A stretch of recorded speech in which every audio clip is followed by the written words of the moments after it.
Today is November 9th, 2018. I'm here at the Cumberland County Historical Society with Mr. Dennis Akin. So first off, thank you so much for coming today, Mr. Akin. You're welcome. It's my pleasure. I'll ask just to maybe give a little context. Where and when were you born? I was born in Ames, Iowa in 1930, June 7th, 1930. Were your parents affiliated with Iowa State, or? Let's see. My mom was at the time, she was a secretary to a florist.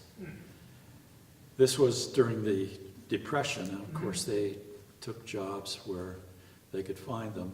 My dad was an electrical engineer, and he worked for the Iowa State, and I'm not sure how to describe it, but he was an employee of the state of Iowa. Okay. Not affiliated with a college or the university there at all. When I hear Ames, I just think of the university, so. Yeah.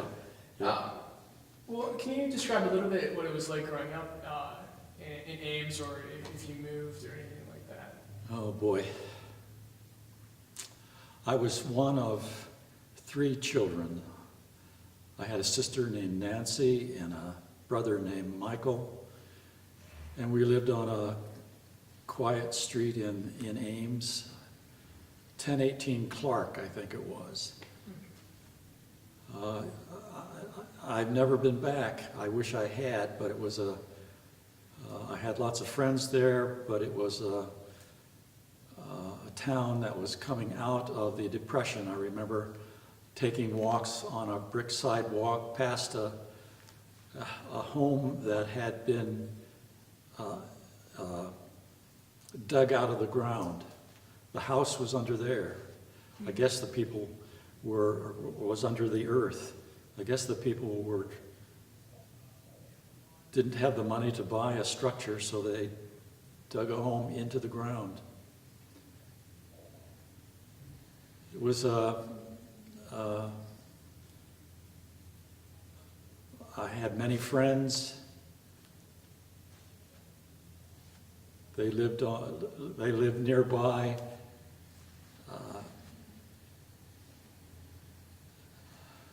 One of them was a fellow named Bill Dane. The other one, he had a brother named John, and then he had eventually 2 sisters that were born while I was there. I was employed at one point by his father, who was a dentist in town, to locate worms for his fishing. And he was going to pay me a nickel, but I found so many of them that he gave me a dime. So you could see, this has been a very long time ago now, and I'm reflecting on events that happened when I was a kid, Sure. How long did you stay, or in the area then, in Ames or near? Let's see. To my great sorrow, we left Ames in 1948 because my dad had gotten a job in Kansas City. And we had to go where he was employed. But that was a very tough time for me because I had never thought of myself other than a member of the Ames community. And I was deeply sorrow. I had deep sorrow about that. I still do. So we went off to Kansas City, and I went to school there. I went to an elementary school there, and then later I had my high school years there. at a place that is no longer in existence called Westport High. And I was an artist there. I won prizes for my paintings, and I was an athlete. I played basketball, and I wanted to play football, but I only weighed about 135 pounds, and that was not in the cards. But it was, I eventually adjusted to Kansas City, had girlfriends, and all the rest. You mentioned that you won a few art prizes in Kansas City.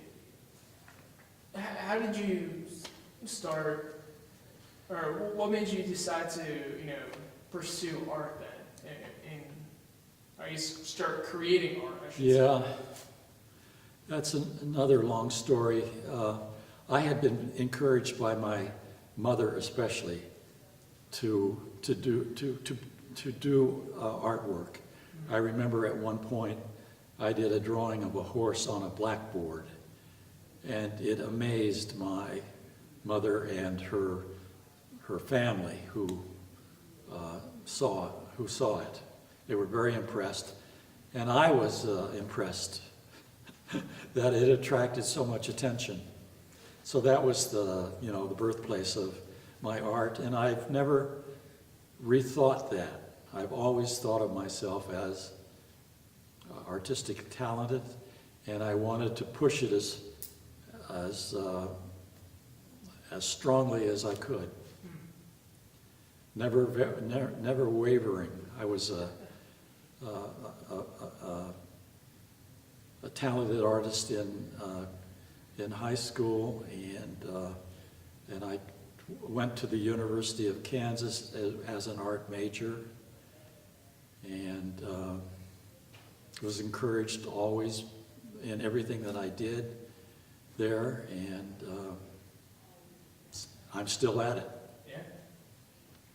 But something I'm usually terrible about asking is just contextually, what were your parents' names? My mother's name was Opal Elizabeth Akin, and my father's name was George Henry Akin. I've never quite figured out how they got together. Yeah. I've got a cousin who has written a biography of the two of them, and it's still a mystery as to how they met and why they fell in love and married and had 3 children. I've recently looked through that, and it's an amazing biography. It talks about Ames, Iowa, and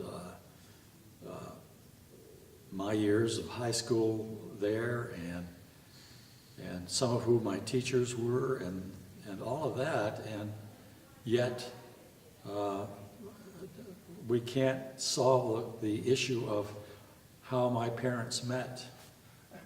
One of the family mysteries that we're not going to deal with. Sure. Ever solve, I guess. You mentioned that you studied art both in high school in Kansas City and then at, I believe, Lawrence, Kansas? Yeah, at the University of Kansas there. Mm-hmm. I'm just wondering, what was the pedagogy of teaching art different then than it is now, or when you were a professor? Well, when I was at the University of Kansas, the method of teaching was pretty traditional.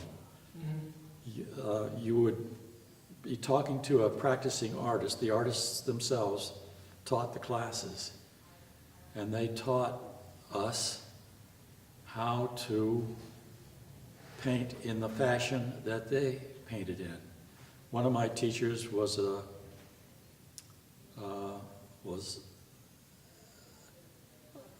follower of Cézanne, the French artist, mm-hmm. and he painted like Cézanne. And when I was trying to figure out what my style was going to be, I was influenced by Cézanne through my college teacher. Now, when I taught at Dickinson,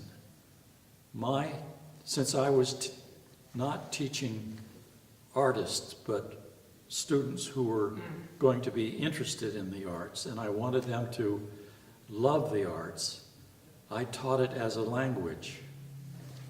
And the language of art is that ideas are expressed through major expressive elements like line and light and color and texture and space and form. And so we talked about art as a way of communicating visual experience. Now that may sound a little exotic, but it's become one of my major issues when I talk about art. I don't talk about art as things to buy or that they have any value, but they can enrich the experience of being alive. So that's the main thing, art as a language, not as a product or anything like that. So, was there anything else at the University of Kansas that stands out to you all these years later about your experience there? Well, I met Wilt Chamberlain there. He was a big basketball player. Yeah. Is that a name that's familiar to you? He and I were bowlers. Okay. He bowled. And I remember standing next to him, looking into his belt buckle. He was about, I'm 6'1", and he was 7'5" or something like that, I think. So that was one of the big issues there, was being a colleague of Wilt Chamberlain. And of course I was a basketball fan, and I watched all their the basketball team's games, and, you know, pretty routine kind of college experience. Well, I should ask for a clarification. Who was the better bowler? I think maybe I was. Yeah, I had a high game of 255, and I never figured out what his high game was, but I was pretty proud of that achievement, hoping that it was better than anything that Wilt had done. Sure. So, what did you do after leaving university?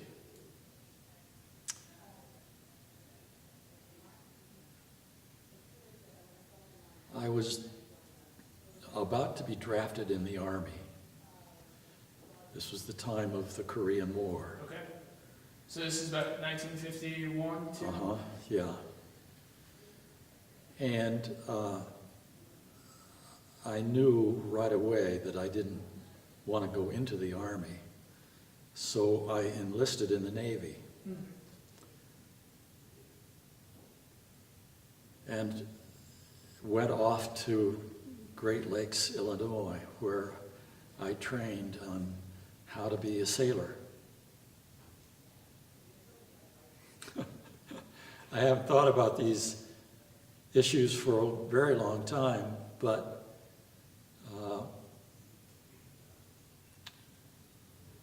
after finishing my experience in Great Lakes, I was sent off to Seattle, Washington, Bremerton, Washington, where I joined the crew of the USS Buck, DD-71. And within a week, I was on my way to Korea. Seasick beyond belief. I was not a natural sailor by any means. But along the way in getting to Korea, we stopped in Hawaii, and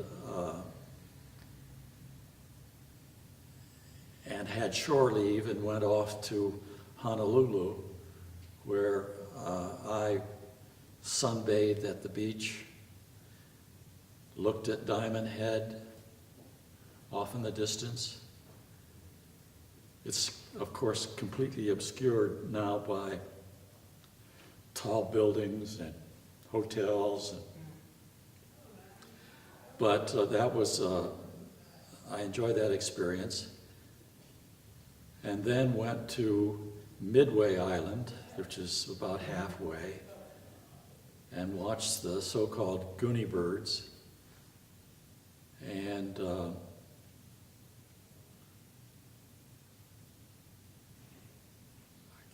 some of the experiences I can't recall at the moment, but they were important to me.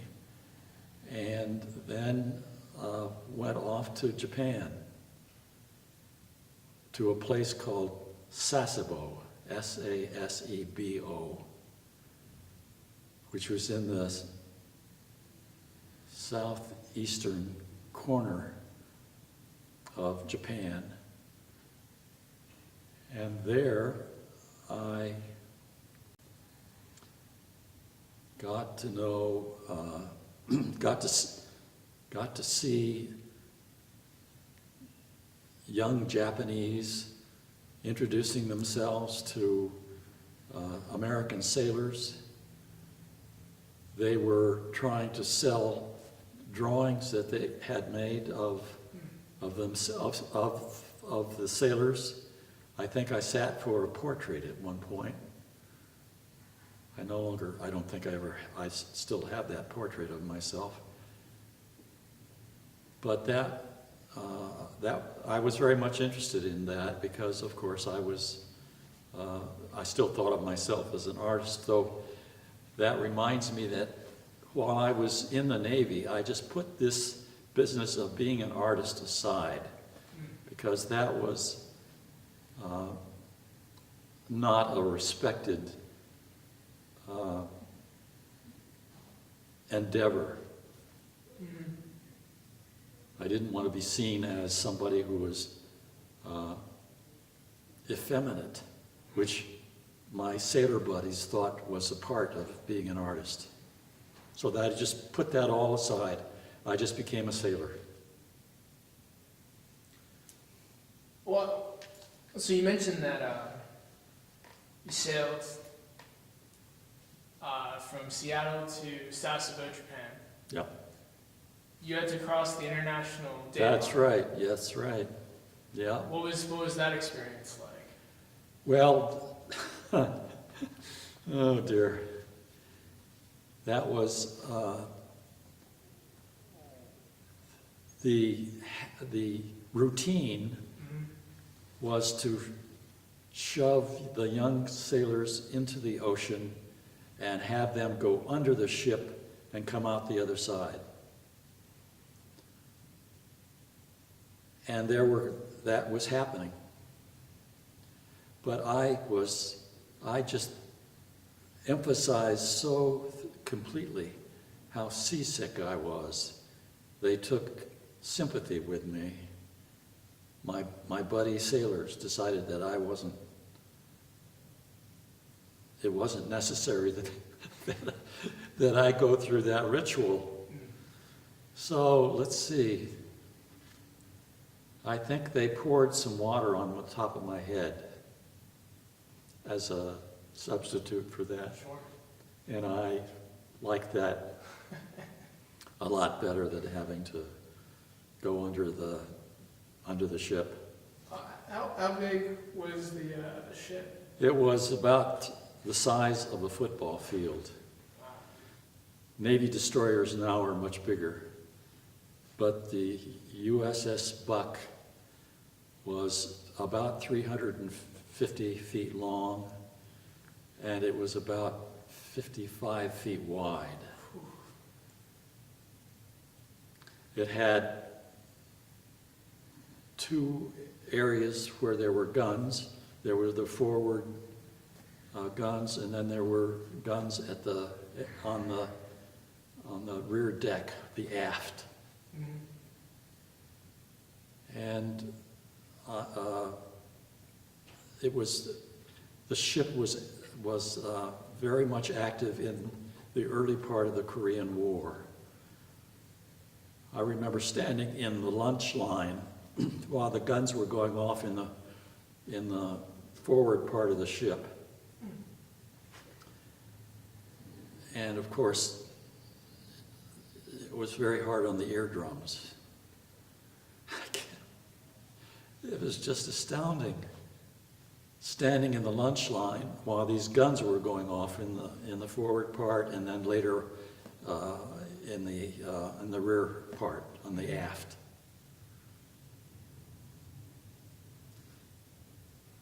And I was also a radarman, and that meant that my job was to watch the radar, and I was responsible for aiming the guns. And I can remember getting the guns aimed, and then I would tell them to fire, and they would fire, the guns would fire, and I remember the report of the air spotters. They had guys flying over Korea while we were shooting into the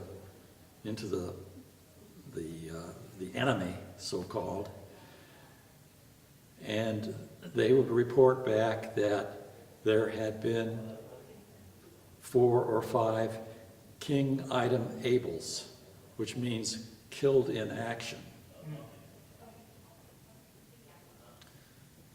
So that was, and I just accepted what they reported back. But I was responsible for killing some of the enemy. What was the USS Buck's main, assignment in Korea? Was to fight, Yep.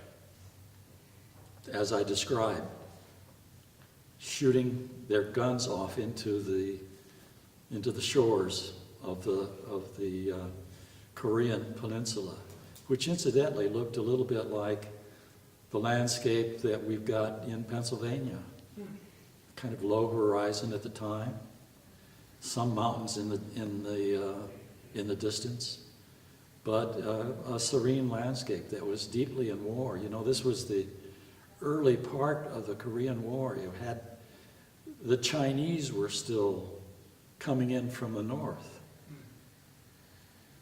and we would eventually go north, and I guess fire into the Chinese that were trying to invade into the north. This was such an early part of the war, it was just happening. And I eventually got so far north that we were on the edge of Russia. I don't think we fired anything like that at the Russians, but we were very far north.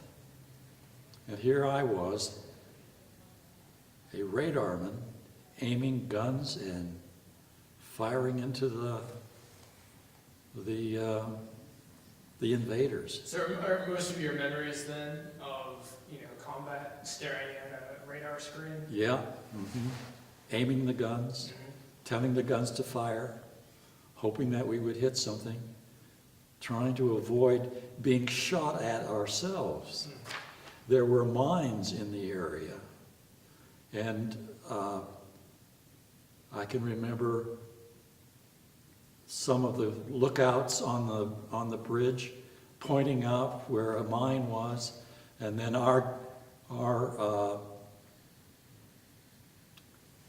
rapid fire gunners would shoot at them until they blew up. Oh my goodness. Now, did aiming the guns, was that done by math, or was it just intuition, or how did you end up doing? Well, we had spotters. Yeah. These people flying in Piper Cubs, Mhm. looking down and saying, fire, fire when ready.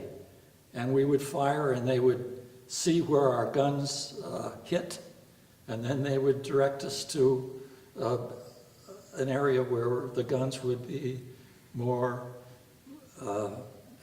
more effective. So it's trial and error then? Yeah, Alright. until, and then it was fire at will. Yep. It's amazing, isn't it? I'm sure at the time, a lot of these combat, scenes didn't have names. But do you remember any in particular, in retrospect, that were particularly? Other ships in the area, for example, or? No, I guess what I'm trying to. So, are there any particular battles that stand out to you?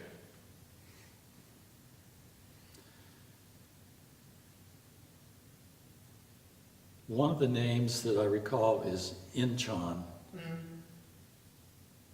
the Battle of Incheon, one of the first.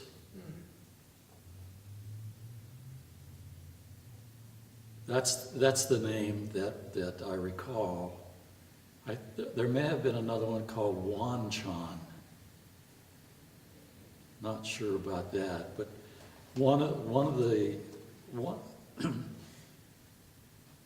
Korea is a fairly narrow Mm-hmm.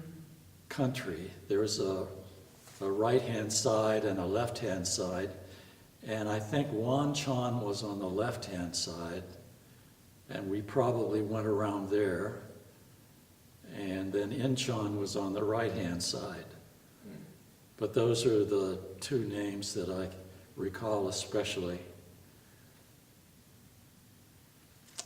Is that just the intensity of the engagements, or is it just I was just doing my duty, Sure. you know. We were directed to go there. The captain was in charge of the ship. He, along with the spotters, would decide where we could be most effective as a fighting tool. Sure. It was as simple as that. Yeah. How long did you end up serving in Korea? I was in the Navy for 4 years. Mm-hmm. I made 4 different trips to Korea. All serving as a As a radarman, that's right, yeah. Mhm.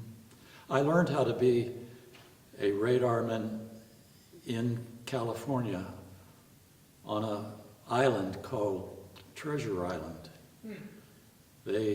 I trained there. I went to class and learned how to read radar and so on. And from there, I had a chance. I was a talented basketball player, and I had a chance to join the basketball team on Treasure Island. And I had a tryout, and they were impressed. So I could have spent, I don't know how long, but a fair amount of time as a basketball player on Treasure Island.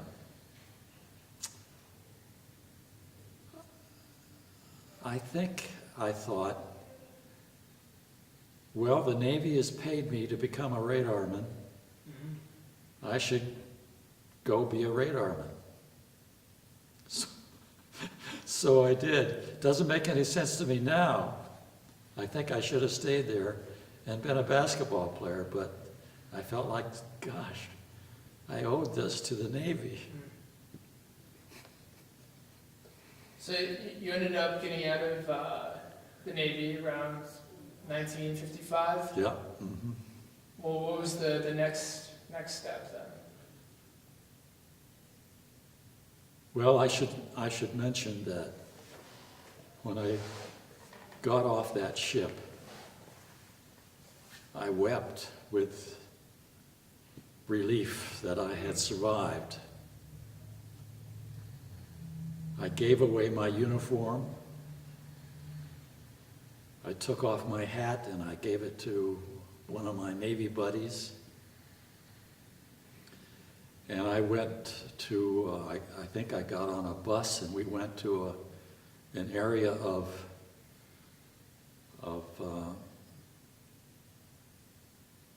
Southern Cal that was, I can't think of the name of it now, but it was where we shifted from being in the Navy to becoming a civilian. Mm-hmm. And there was a little training involved in that. After that, I got on a bus and went to the airport in San Diego and climbed aboard, and it was a four-motored airplane, and I found myself flying off to Kansas City. And there was a thunderstorm over the city. And the airplane was bouncing around and I was getting airsick, reminding me of my seasickness in the Navy. But we eventually landed, though we had to land on a different runway because the winds were blowing and the airplane was bouncing around. I think the airplane was called a Thunderbolt. Not sure about that. But we landed and I was met by my parents.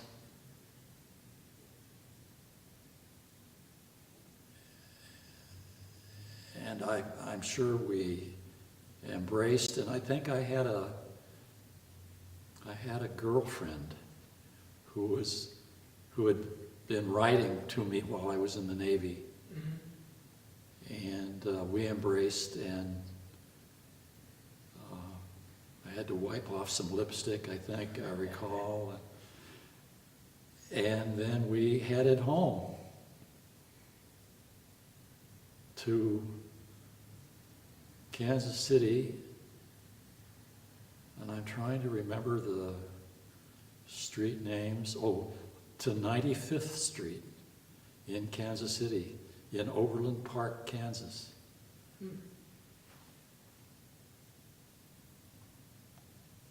And then I decided, I asked my mother what I ought to do with my life. And she said, well, why don't you teach? And I thought, absolutely, why not do that? So that's when I went off to the University of Kansas and enrolled in the art department and pretty much became who I am now.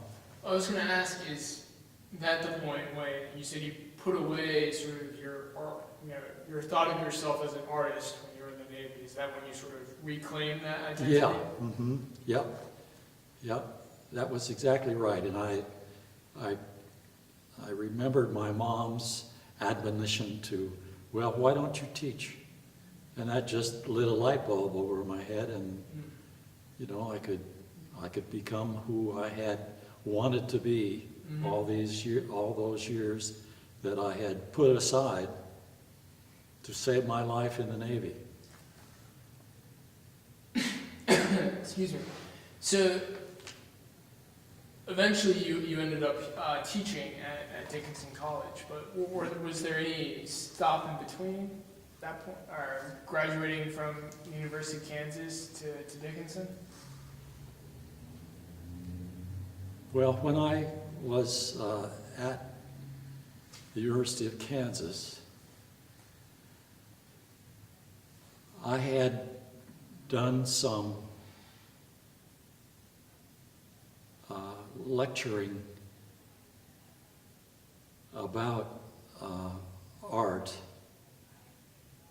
to communities in Kansas. Mm-hmm. And I developed a little bit of a reputation about that. People liked hearing me talk about my art and what art is. And I developed, as I said, a little bit of a reputation. And at one point, I was invited to become the art director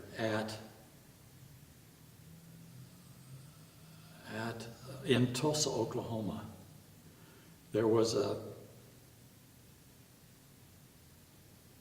trying to think of the name of the place. But in any case, I was invited to become the art director of this museum in Tulsa, Oklahoma. Mm-hmm. And they were offering me the job until the current director, who was going to go off to teach at the University of New Mexico, changed his mind. So the school was called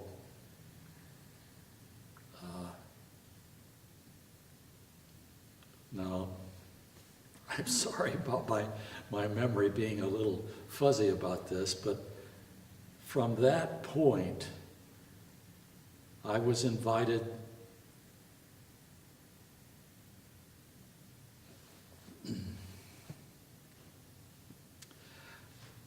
I went back to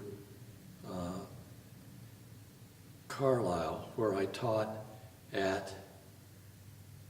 I went back to Winfield, Kansas, Mm-hmm. where I had been teaching at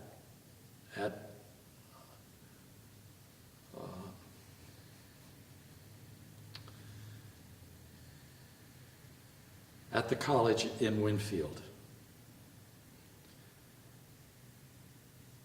And there I developed some of my reputation as a teacher, and part of my teaching was to go out to an institution for the mentally challenged.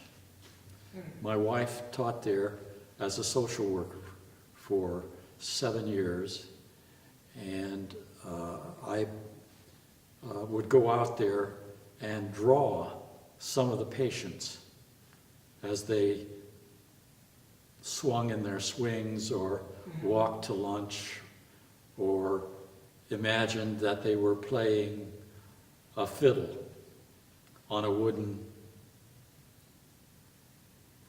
piece of wood. And I've got drawings that date from those years. In any case, along the way, I was invited to become the art editor of Motive magazine in Nashville, Tennessee, which I went to for a couple of years. But I was so unhappy there because I wanted to teach. So I renewed my application to be a teacher and got invitations from various places to come be interviewed at those institutions. I recall one of the schools was Illinois Wesleyan in someplace in Illinois. Another place was Dickinson College. And I decided that the information that they sent me was pretty much spot on to the institution that I wanted to be associated with. So about 1969, I accepted an interview from Dickinson to visit and take a look and see whether we connected. And we did. So I definitely want to ask about Dickinson a little bit, but there are two things I want to get to before that. Okay. So you mentioned that your mother and father meeting and falling in love was a mystery. But you mentioned that when you were in Winfield, your wife was working as a social worker. So I'm wondering how you and your wife met. Yeah.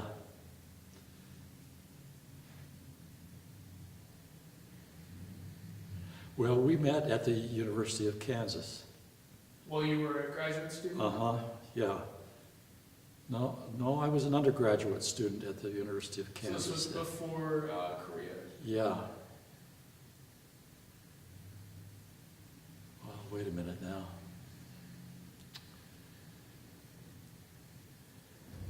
She was,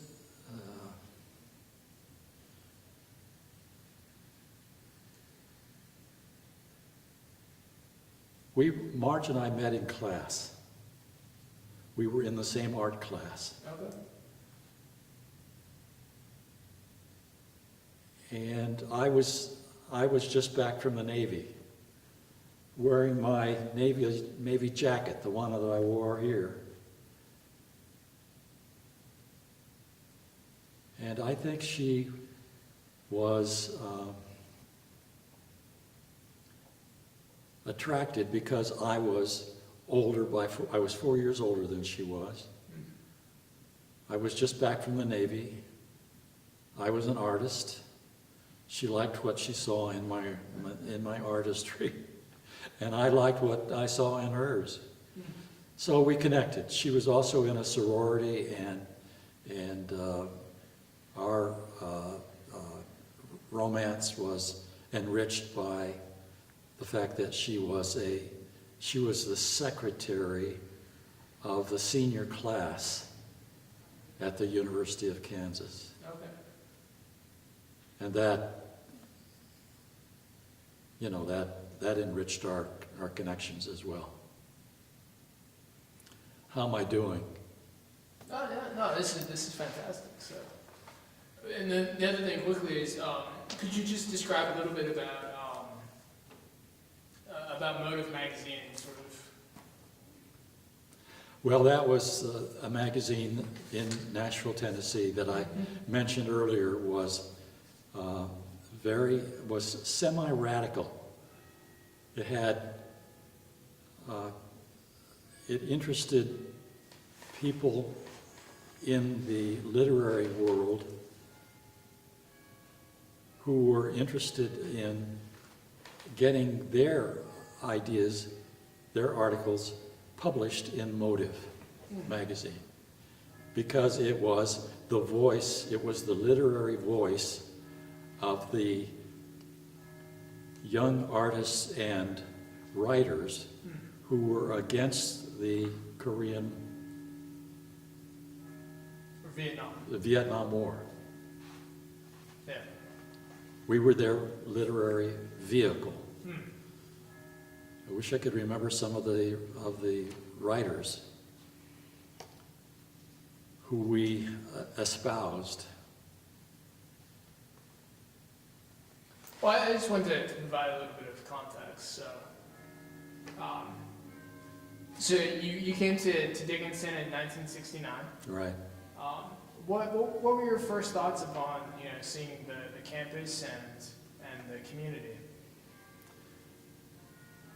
I knew quite a bit about Dickinson from the literature that I was getting in preparation from going there. Mm-hmm. So my first impression was, I'd like to be here. And the dean and I were simpatico. Mm-hmm. And along the way, I said that I was very much interested. I went back to Nashville to wait word if I had been selected.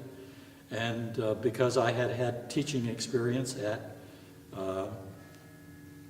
in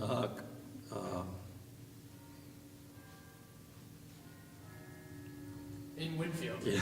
Yeah. in Winfield, they offered me the job. And they offered it to me at an advanced I had been a professor, but Dickinson offered me an associate professorship. So that appealed to me as well. And I was delighted to be a part of the Dickinson community.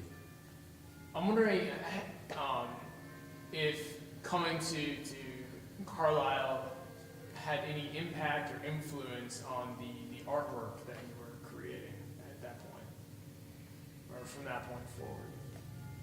Well, eventually it did. You know, I mentioned earlier that I realized that the students that I was teaching were not going to be artists themselves. A few of them wanted to be, but it was pretty clear that they would not probably be very successful at it. So I wanted to develop in them an appreciation for what art is to the creators. You know, this business of art as a language. Line, light, color, texture, space, form. And so I emphasized that. It turns out that I was pretty good at that. The students gave me their highest teaching awards. I got financial awards from Dickinson to encourage me to be an artist. I eventually went off to a place in the Northwest, Seattle, Washington. Did I mention that before? I don't believe so. Okay. A place called Pilchuck, where important artists working in glass were. And I learned how to do stained glass there. This is out in the boondocks it was north of Seattle by 40 miles. And I lived in a cabin where the roof leaked, and got to, learned how to cut glass and to shape it and to solder it and to make beautiful stained glass windows, which I eventually did when I came back to Dickinson. But I was out there a month and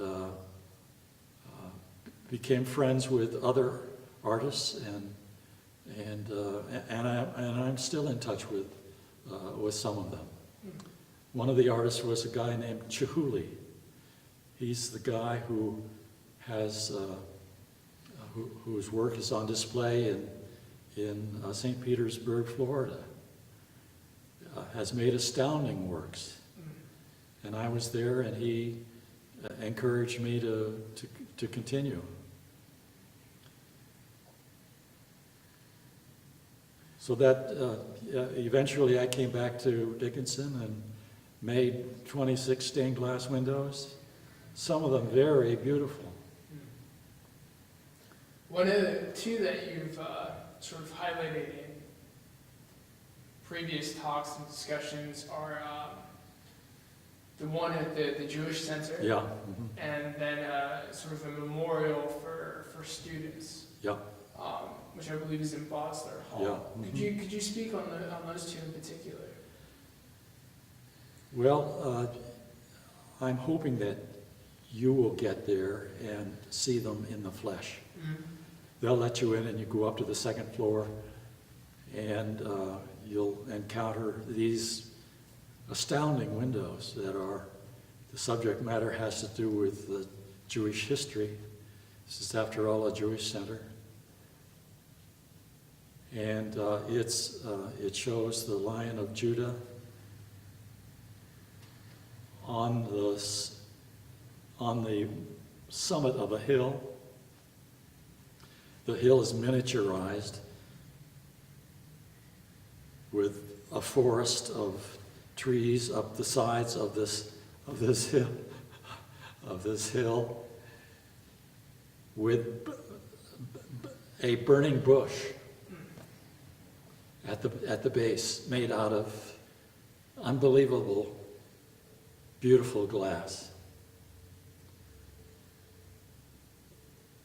That pretty much describes that. Well, I had a friend once who took a look at that window and said, "Why on earth didn't I have you do a window for me?" And I said, "Well, I would have." And let's see. The other windows are on the first floor landing. And these are the biggest windows that I have ever made. One of them is about 6 feet tall. Then there are windows on the sides. It's a triptych. 2 side windows and then the large window in the center. And they are about, the subject matter of those windows are the creation of the earth. The window in the center shows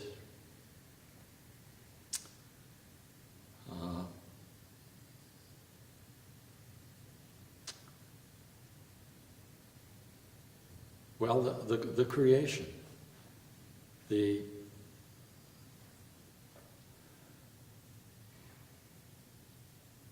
It shows the deluge,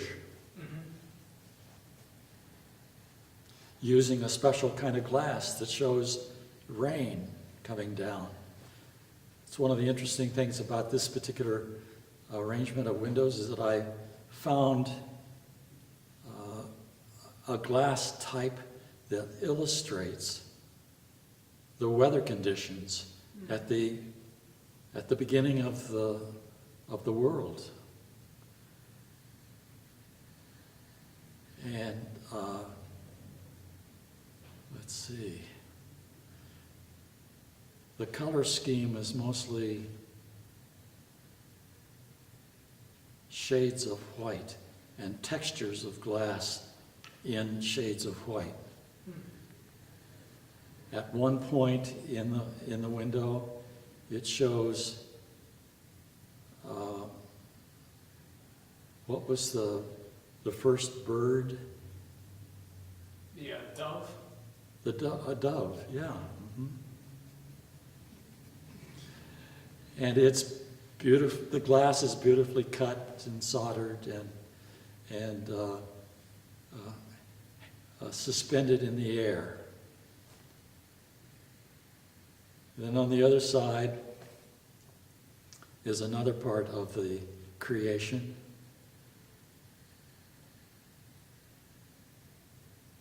And I can't think of did I bring pictures of these windows? I don't think we have one of the triptych now. Yeah. Well, also, let's be further reason for people to go visit it themselves. Absolutely, of course, yeah. That's the main thing. I wanted to illustrate the beginning of the universe from the Jewish point of view.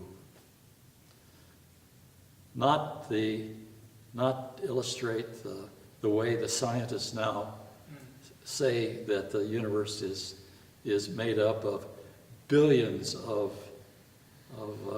galaxies, with photographs to prove it. This is just a simple but beautiful tale of the Jewish story of the way the world began. That's the best I can do. No. And then the memorial to the students? Yeah. That window is in Bosler, I believe so.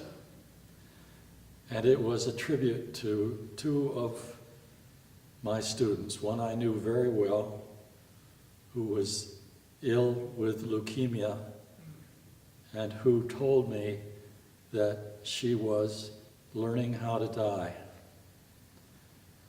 So I wanted to make a tribute to her, and this other fellow who I didn't know very well, but who was on a year's leave to study at the University of Bologna, and who was on his way back to the United States, completing his studies. And he was there at the time of where people were being shot, and he was murdered in the Rome airport as he was about to get on the plane to return to the United States. And that, of course, was a staggering tragedy, and I wanted to include him in that window. So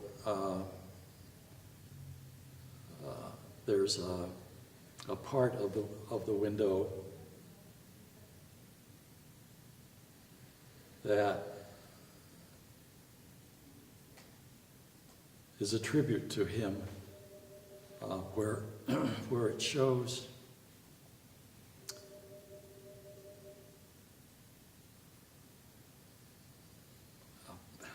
Oh, yeah, we do have a photo of that. yeah, let's do that. Oh boy. Yep. Oh boy, yeah. Mhm.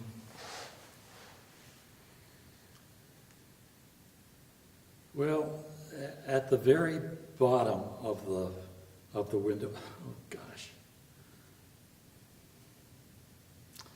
At the bottom of the window, there are some images of hummingbirds on the left-hand side, on the right-hand side. And the hummingbirds migrate to South America. And there they are seen as, and they go into a state of sleep. And they are thought in South America, because they go to sleep, as symbols of the resurrection. So eventually they wake up and then they fly back to the United States. And I wanted them to be seen as part of the tribute to my friend, the Dickinson student. And it's further seen in the way that I show the human figure. If you look closely at the image of these figures that I've got there, at the base, they look like profiles of the human head. And if you look closely, there is a complex of wire in there that indicates the shape of the figure in profile. Parts of the brain, cheekbones, the eyes, the nostrils and the nose, the mouth, and then there's a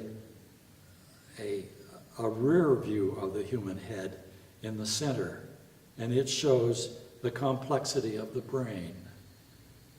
And then on the right-hand side, the reverse of the human head in profile. And then all of this, these shapes are shown evolving into shapes that echo the human head, but evolve into ovals. And then it evolves further into differing shapes that stretch and evolve finally into small teardrop shapes at the very top. And all of this is to show the progression of red to orange to light, to pure light. And then the pure light is shown especially at the very top where there is just white light. So from humanity to pure light as a tribute to these folks who were tragically struck down, one by disease and the other by a madman in the Rome airport. Your explanation brings two questions to mind, for me anyway. The first is sort of what, I'll ask the artistic one first. So your description had a lot of, I guess, use of color as sort of a means of showcasing meaning. And I'm wondering, sort of, how does, you originally started with, I believe it's oil and acrylic paint, and then you kind of shifted and we're doing this glass art. Yeah. How did the two mediums' use of color worked differ, or maybe were similar? Well, my experience in the north of Washington State showed me the beauty of glass as a transparent medium. When you paint, it's all pretty much on the surface. You can simulate glass, but it's not the same. It's matte. I can sometimes varnish a painting, and that'll enhance the beauty of the paint, but it is still two-dimensional. And glass, of course, is so beautiful when light is in actual light, real light is captured in the glass itself. I think that does. Well, so you actually, when we were talking earlier, you were showing me some of the details of some of your paintings. You mentioned that sometimes it appeared coarse because it took you a long time and many, I guess, iterations to get it just right. Yeah. I mean, is that seems to me like a little bit of a difference between the two mediums? Absolutely. My paintings, my paintings start out with a feeling or a gesture. You know, I look through newspapers and magazines at images that are in these places, and often I'll see somebody with a hand gesture that is provocative to me. It suggests some kind of emotional reaction to some event. Then I'll see something else and I'll say, well, that seems to extend the notion that I had when I saw the gesture of the hand. So there may be a figure that is looking like this, or looking down, or looking off into space, or looking up, and I'll wed the two together. And then one thing leads to another. I'll see other figures. And this leads to a preliminary drawing where, you know, I'll try to solve some of the problems of how these thing, these figures, are going to suggest an emotion. And I mentioned earlier that one of these paintings took me 15 years to work it all out. And there was constantly shifting and changing along the way.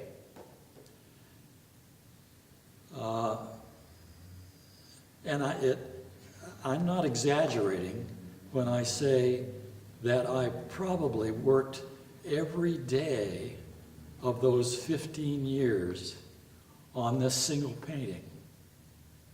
So the paint piles up, and I'm shifting and changing things. Is that Homecoming? That would be one of them. One of the ones that are most provocative is the one that, the painting Conversation would be a good one, the one that Anhofer. The explanation. The explanation, Yep. yeah. But the one that is, I think it's called Time. The one that's in the foyer of Damien Elias's home. Mm-hmm. That's the one that is the most Yeah. astounding effort that I made. And to my great pleasure, he resonated to it. And it's in the foyer of his home, along with two others of my paintings there. And one of the paintings that he has happened to fit exactly into a piece of furniture that he had nearby. I asked him, listen, did you remodel this piece of furniture so that the painting would fit exactly into that space? He said, no, it just fit. Wow. Well, I'm wondering, so you mentioned that you'd often see an image of a gesture, Mm-hmm. you know. Yeah, I believe you indicated in some of the literature that you gave me that oftentimes you feel like a novelist where your characters take a life of that statement by that interpreter of my work was right on. She gave it a kind of literary explanation.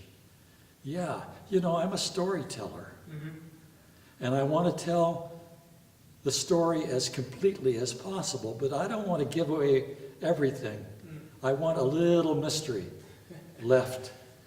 I'm not kidding. This is really, really important to me. That I want to leave room for people who are interested in my art or in art generally to provide explanations that suit themselves. Sure. Well, one of the reasons that, I'm going down this thread a little bit is I'm wondering, is that what, or maybe it's like, parents where they claim they love all their children equally, but I'm wondering, is that what gives meaning to some pieces of art, or more meaning to you anyway, with some of the pieces that you create versus others, or?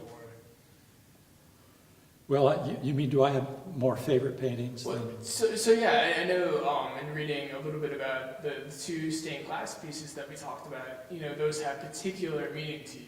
Yeah. And I'm guessing the same is true for your paintings. Oh, sure. And I'm wondering yeah. if this is because of Yeah. the story that's being told, Yeah. the time that you spent making it. Yeah. Well, it's fairly complex, These paintings take a long time. They evolve.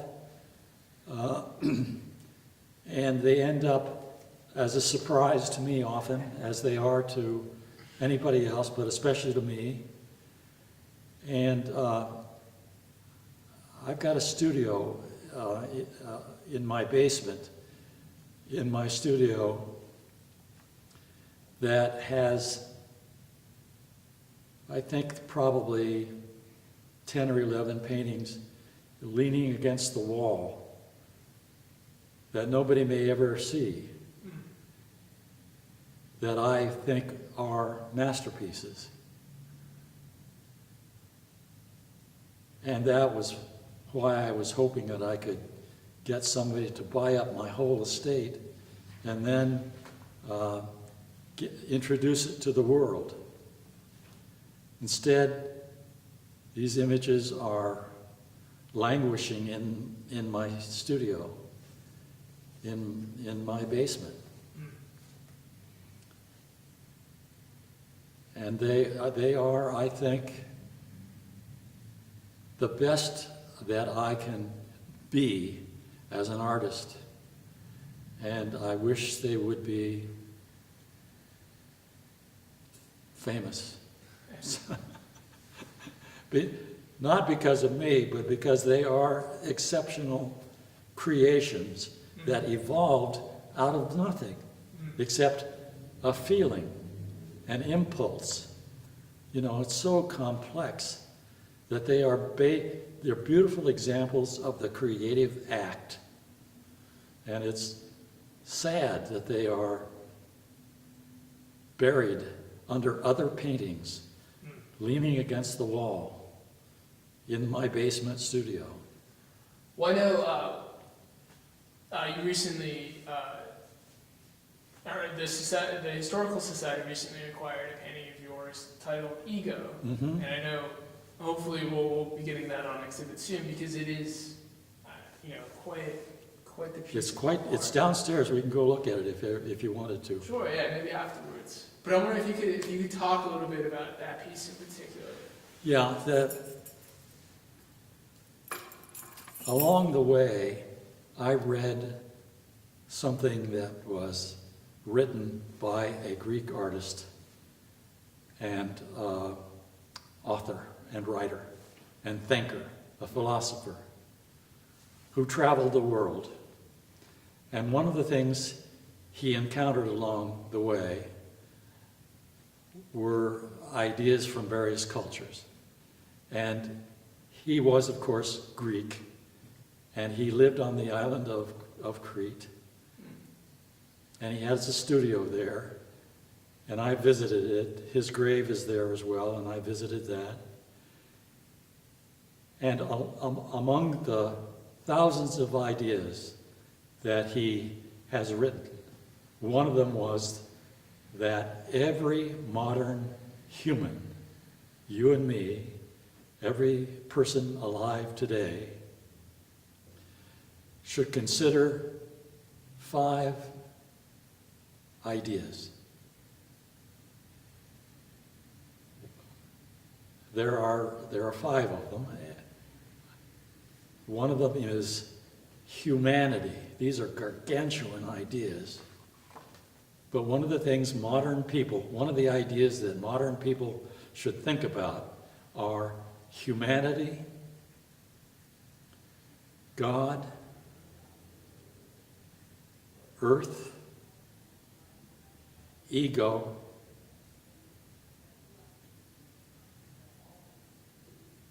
let me get this straight now.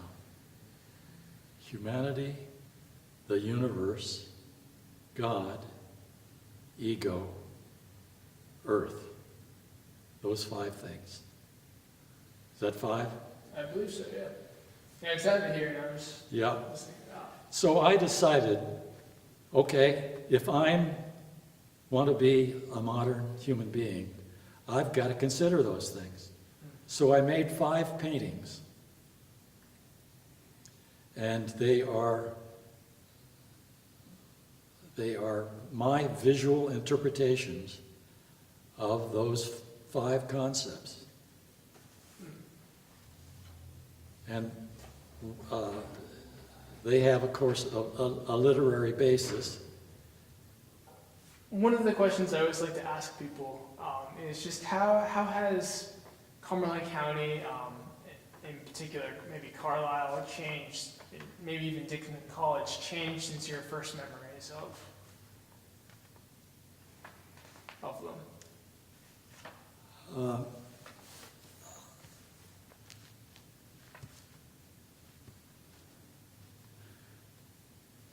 Dickinson College has gotten much more worldly. It's many of its students are from all over the world. China, Russia. Dickinson has college affiliations in many different countries.